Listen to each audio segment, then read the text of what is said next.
بسم اللہ الرحمن الرحیم۔ السلام علیکم معزز سامعین، امید ہے آپ سب خیریت سے ہوں گے۔ آج کا موضوع ہے ہمسایہ۔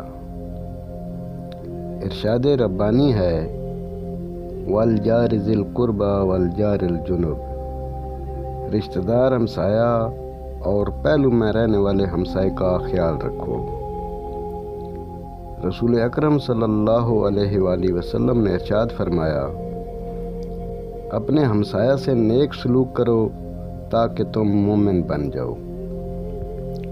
حقوق کی بحث میں ایک خصوصی بحث حق کے ہمسائیگی کی بھی ہے۔ حدیث میں ہے ہمسایہ 3 طرح کے ہیں۔ پہلا ہمسایہ وہ ہے جس کے تم پر 3 حق ہیں: اسلام کا حق، ہمسائیگی کا حق اور رشتہ داری کا حق۔ اور دوسرا ہمسایہ وہ ہے جس کے 2 حق ہیں: اسلام کا حق اور ہمسائیگی کا حق۔ اور تیسرا ہمسایہ وہ ہے جس کا 1 حق ہے اور وہ ہے ہمسائیگی کا حق۔ اور یہ حق کافر کا بھی ہے۔ جو شخص اپنے ہمسایہ کے حق کا خیال نہ رکھے، حتیٰ کہ کافر ہمسائے کے حق کا بھی خیال نہ کرے اور اپنے ہمسائے کو اذیت دے، تو اس کا ایمان مشکلات میں گر جاتا ہے۔ حدیث پاک میں ہے کہ ہمسایہ اتنا محترم ہے جتنا کہ انسان کی ماں اس کے لیے قابل احترام ہوتی ہے۔ ہمسایوں کے ساتھ نیکی کرنی چاہیے اور ان کے حقوق کا خیال رکھنا چاہیے۔ اس سے اللہ تعالیٰ عمر میں اضافہ کرتا ہے اور اس سے شہر آباد و شاد رہتے ہیں۔ اگر کوئی ہمسایہ بھوکا ہو یا اس کے پاس پوشاک نہ ہو، اسے کسی چیز کی ضرورت ہو، تو دوسرے ہمسائے کا ایمانی فرض ہے کہ وہ اس کی مدد کرے۔ اگر کسی ہمسائے سے کوئی غلطی یا کوتاہی ہو جائے تو اس کے مد مقابل ویسی غلطی اور کوتاہی نہیں کرنی چاہیے، بلکہ شفقت اور نرمی سے اس کوتاہی کا ازالہ کرنا چاہیے۔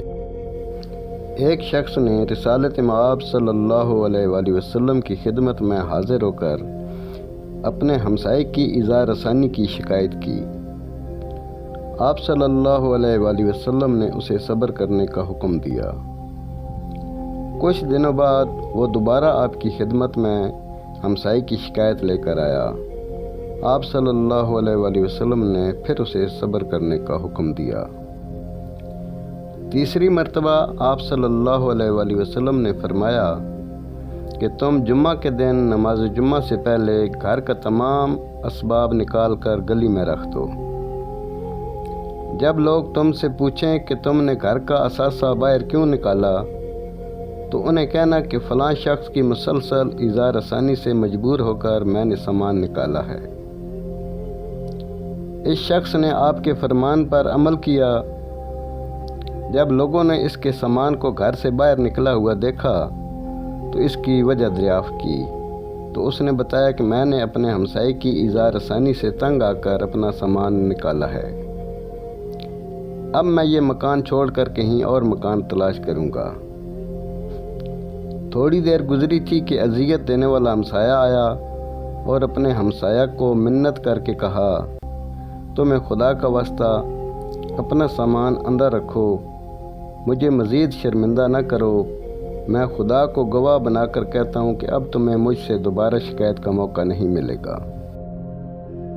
عمرو بن اکرمہ بیان کرتا ہے کہ ایک دفعہ میں امام جعفر صادق علیہ السلام کی خدمت میں حاضر ہوا اور عرض کی، یا ابن رسول اللہ، میرا ہمسایہ مجھے اذیت دیتا ہے۔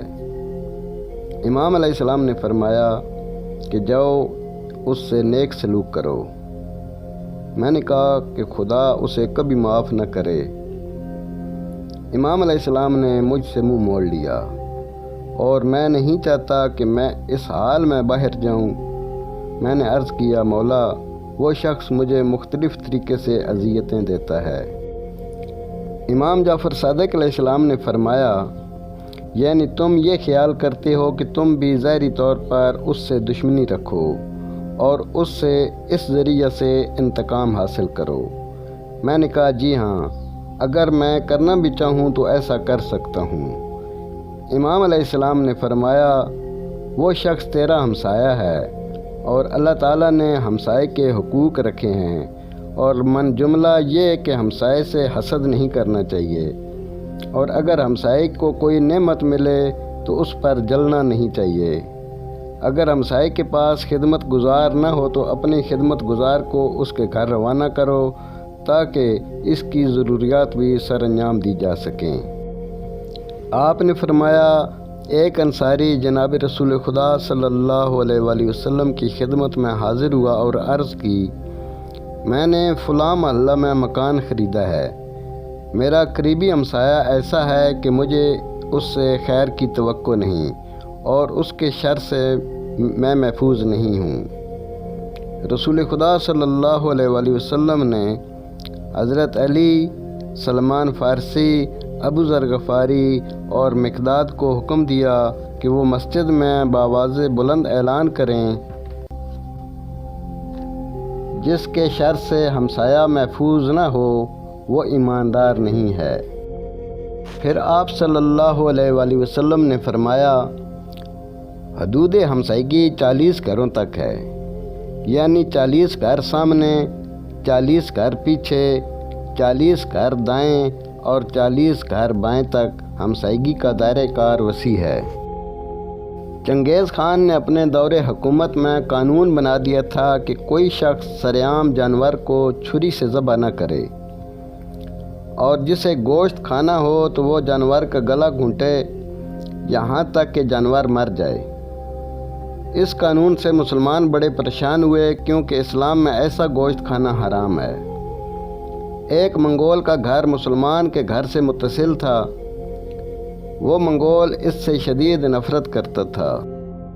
ایک دن منگول نے اپنے مکان کی چھت سے دیکھا کہ اس کا مسلمان ہمسایہ اپنے گھر کے صحن میں بیٹھ کر دمبا ذبح کر رہا ہے۔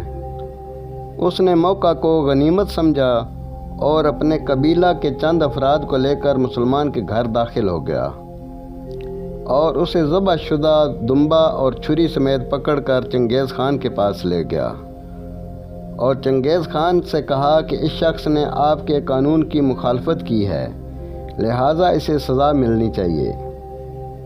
چنگیز خان نے پوچھا کہ تم نے اسے کہاں ذبح کرتے ہوئے دیکھا؟ اس نے کہا کہ ہم نے اسے اپنے گھر میں ذبح کرتے ہوئے دیکھا۔ چنگیز خان نے کہا، جب یہ اپنے گھر میں دمبا کو ذبح کر رہا تھا تو کیا تم اس وقت اس کے گھر میں بیٹھے تھے؟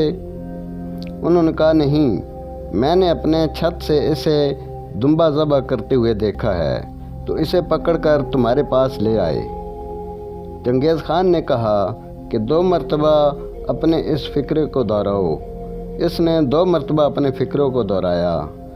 چنگیز خان نے کہا کہ اس نے میرے حکم کی مکمل تعمیل کی ہے، کیونکہ میں نے حکم دیا تھا کہ سرعام کوئی شخص ایسا نہ کرے، اور اس شخص نے سرعام دمبا ذبح نہیں کیا، اور میرا قانون خدا کے قانون سے بالا تر نہیں ہے۔